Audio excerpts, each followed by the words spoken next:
ये भारतीय मोर या पावो क्रिस्टेटस है, जिसे सामान्य मोर या नीला मोर भी कहा जाता है। हालांकि इसकी उत्पत्ति भारतीय उपमहाद्वीप में हुई थी, लेकिन तब से इसे दुनिया के कई अन्य हिस्सों में इंट्रोड्यूस किया गया है। नर मोर को पीकॉक कहा जाता है और मादा मोर को पीहन कहा जाता है। हालांकि दोनों लिंगों को अक्सर बोलचाल की भाषा में पीकॉक ही कहा जाता है। भारतीय मोर लैंगिक द्विरूपता या सेक्सुअल डायमॉर्फिज्म का एक उल्लेखनीय रूप प्रदर्शित करता है। सेक्सुअल डायमॉर्फिज्म वह स्थिति है जहां एक ही प्रजाति के लिंग अलग-अलग रूपात्मक विशेषताओं को प्रदर्शित करते हैं या कहें कि अलग-अलग दिखाई देते हैं। चमकीले रंग के नर का सिर नीले रंग का होता है और उसकी कलगी पंखे के आकार की होती है और वह अपने ट्रेन या लंबी सुंदर पीछे के हिस्से के लिए जाना जाता है। प्रेमालाप के दौरान इन्हें पंखा बनाकर लहराया जाता है और प्रदर्शन किया जाता है। ट्रेन लंबी ऊपरी पूंछ के आवरणों से बनी है जो कांच से हरे रंग की होती है, जिसमें सबसे बाहरी और लंबे पंख हैं जो विस्तृत आई स्पॉट्स के साथ समाप्त होते हैं। मोरनी मुख्य रूप से भूरे रंग की होती है। उसका चेहरा सफेद होता है और निचली गर्दन इंद्रधनुषी हरी होती है और उसमें विस्तृत ट्रेन का अभाव होता है। भारतीय मोर अपने चमकीले और विस्तृत रंगों के लिए जाना जाता है, जबकि उसकी तुलना में मोरनी अधिक डल है, जो वैज्ञानिकों के लिए एक पहेली बनी हुई है।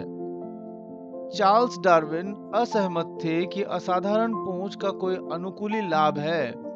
उनके अनुसार ये केवल एक बाधा प्रतीत होती है।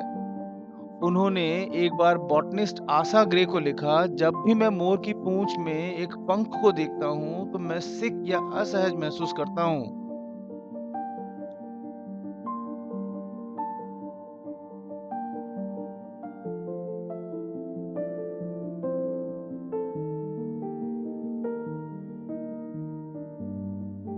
1907 में अमेरिकी कलाकार एबॉट हेंडरसन थायर ने अपनी पेंटिंग में दिखाया कि मोर की पूंछ के आई स्पॉट्स एक छलावरण या कैमोफ्लेज बनाने में मदद करती हैं।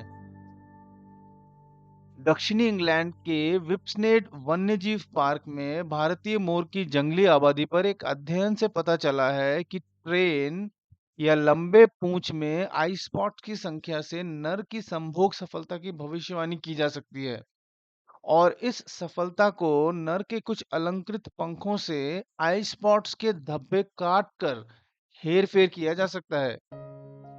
इसके अलावा अध्ययन में ये भी पाया गया कि अधिक सजावटी नर से पैदा हुए चूजों का वजन कम सजावटी नर से पैदा हुए चूजों की तुलना में अधिक था, जो जीवित रहने की क्षमता में वृद्धि का संकेत देता है।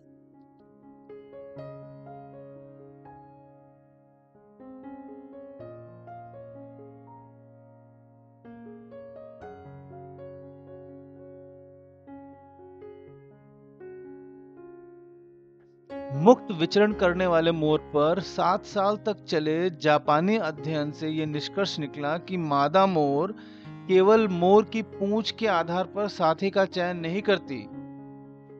इसमें कोई सबूत नहीं मिला कि मोरनी ने अधिक विस्तृत पूंछ या अधिक आई स्पॉट्स वाली पूंछ या उनमें अधिक सिमेट्रिकल अरेंजमेंट या अधिक लंबाई के लिए कोई प्राथमिकता व्यक्त की हो।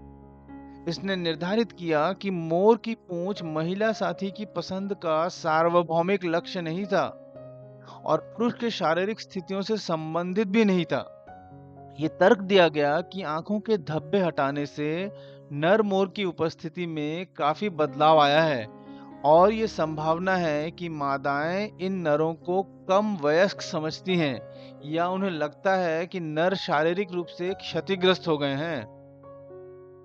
उत्तरी भारत में भारतीय मोर की प्राकृतिक आबादी पर 2010 के एक अध्ययन ने उच्च रखरखाव बाधा या हाई मेंटेनेंस हैंडीकैप सिद्धांत का प्रस्ताव दिया। इसमें कहा गया है कि केवल सबसे योग्य पुरुष ही लंबी पूंछ बनाए रखने के लिए समय और ऊर्जा खर्च कर सकते हैं और लंबी पूंछ अच्छी शारीरिक स्थिति का संकेतक है, जिसके परिणाम स्वरूप संभोग में अधिक सफलता मिलती है।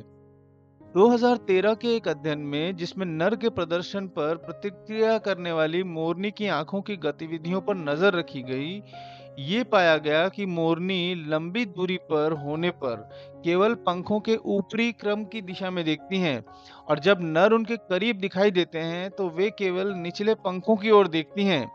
पूंछ की खड़खड़ाहट और पंखों के हिलने से मादाओं का ध्यान बनाए रखने में मदद मिलती है।